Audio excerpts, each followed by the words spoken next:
知識：廣東嘅曱甴勁難殺死，就算冇咗頭，佢哋都可以繼續生存幾個禮拜，最後死於口渴或者肚餓。開鎖血掛了呀！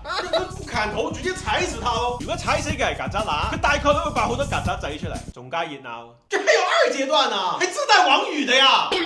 那把他扔馬桶淹死呢？冷知識：佢可以關閉佢自己嘅氣孔，喺水度閉氣40分鐘，浸唔死。那你抓住它以後，就那抓住它以後。冷知識：曱甴奔跑嘅速度差唔多係200公里1小時，同高鐵差唔多啊！你根本捉唔住。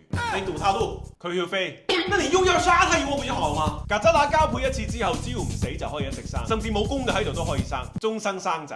傳奇奶沙王啊！我頂唔順啊，我要遠離佢哋。沒事，你把家裏的吃的全藏嚴實點，沒食物他們就不來你家了。冷知識：曱甴其實更加中意人類嘅皮屑、頭皮同埋油脂，所以比起食物，佢哋其實更加中意食你嘅。我要離開廣東，永世不回來。